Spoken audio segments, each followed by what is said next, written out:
Hi Jason, I swear to God, I'm not sponsored by Huel. I just really love their t-shirts. I guess that's good marketing. Make good t-shirts, send them for free, and people are going to be wearing them. Let's get right into it.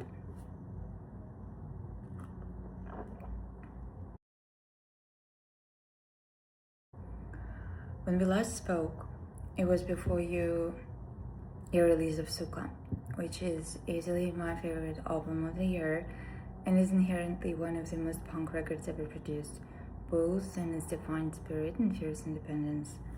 What is the origin story of Suka and which part of the project are you most proud of? Thank you for this question.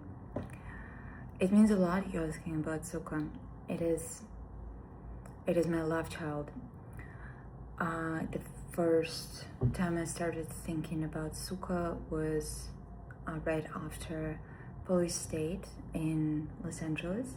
It was an installation and performance art piece at Moco Los Angeles, and I've been producing soundscapes for that installation, and I've gotten so much into producing that I didn't want to stop with finishing the install. I wanted to continue working on producing, and now it's just hanging out in Ableton obsessively because they became my new habitat. That was my safe place. And I've started playing around with loops. I've been producing music before. I've done Pussy Riot, fully produced myself, and co-produced some other records of mine, but I didn't have a goal of making a record. I've only started playing around with different genres, and that's why you hear a whole range of genres in this album, because I was just fucking around with different styles of production. This is what interests me. I worked quite a lot with existing samples because it allows me to take parts of different cultures and mix them all together in this political theater, I would say. It's a very theatrical album. I use different voices. There's a lot of contrasts, and it covers a whole range of different moods.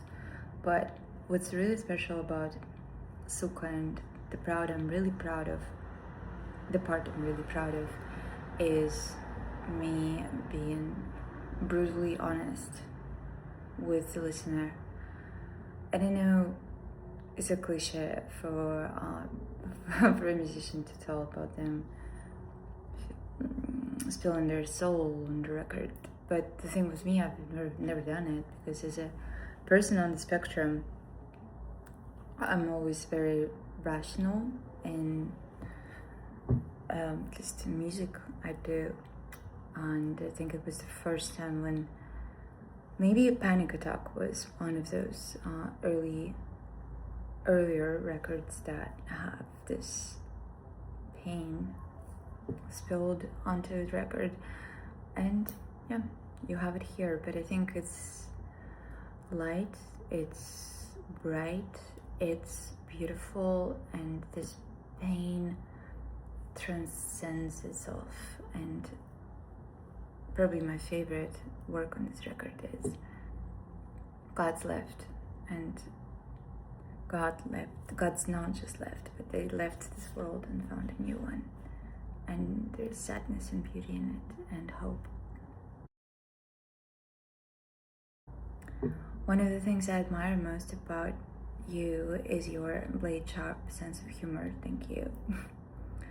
That is always infused in everything that you do. I frequently find myself laughing out loud at the bit of your lyrics, art, and activism. What makes you laugh, and what advice do you have for keeping your humor and heart alive when the world can feel so heavy? Last time I was laughing crazy when me and my daughter turned on the lights, like this kind of lights, the general lights in the apartment that we stay at. And because we always use this kind of lamps, you know, we never use the general light, it was so hysterical to us that someone can actually live under this kind of light. You know, it's just so harsh and it's soulless. Imagine you don't have any little lamps and you just like, what the fuck? And the mere fact of realizing that some people maybe live like that made us laugh. Crazy. And okay, another time, me and my daughter were discussing one of our dogs, Indo. He's from South Korea. He's a rescue from a meat farm. And I said something about him. I said, like, he has a funny ass. And she was like, she has a rainbow ass. And I said that his face looks kind of like a bowling ball, because it has this 3 dark dots of his eyes and 1 dark dot of his nose, and his fur otherwise is very light, so his head looks like a bowling ball. So you see, like, this kind of humor makes no sense. It's not funny if you tell it to someone, but this is kind of things that I'm laughing about. So then we opened ChatGPT and said, create a dog with a bowling face instead of head and rainbow eyes, and a fox-like body. That's what it did. It's like, I guess, like, it's so stupid that you laugh not only at this ridiculous image, which is obviously just an AI slop and brain rot. I think that's the thing. So, like, we really like this brain rot type humor when you laugh not really at the joke, but you laugh at the fact that you laugh about something that is not funny, not smart, and it lets you relax and just let it go.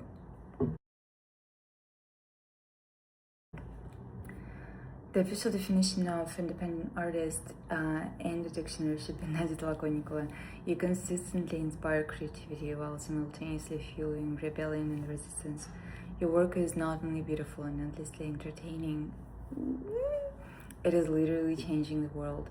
What is the biggest challenge of successfully working for yourself in this day and age? And what do you find both most fulfilling and most fun about what you do? What is the biggest challenge? The biggest challenge is, it's a blessing and a curse. You don't belong to anyone, and that is my number 1 commandment. But because you don't belong to anyone but yourself, it could be an extremely lonely place. You're free to do whatever you want, but sometimes there is no one to fall back onto if you feel incapable of doing something, right? And I think I wouldn't change it.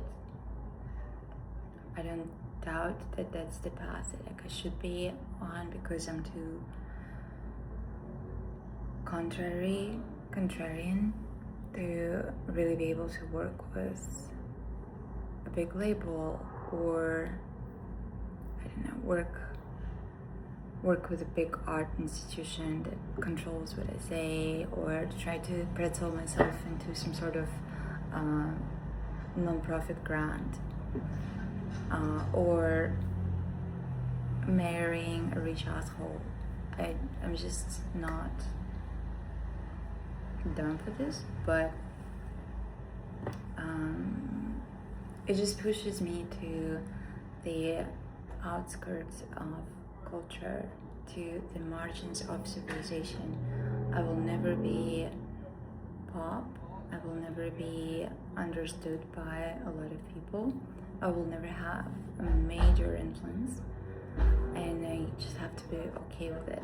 But my hope and my legs and my ripple effect are people like you who value what I do and find meaning in those semitones that I'm creating.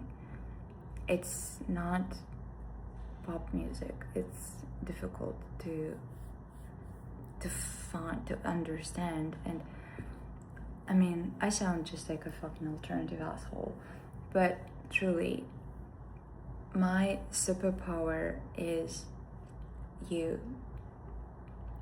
Thank you for existing.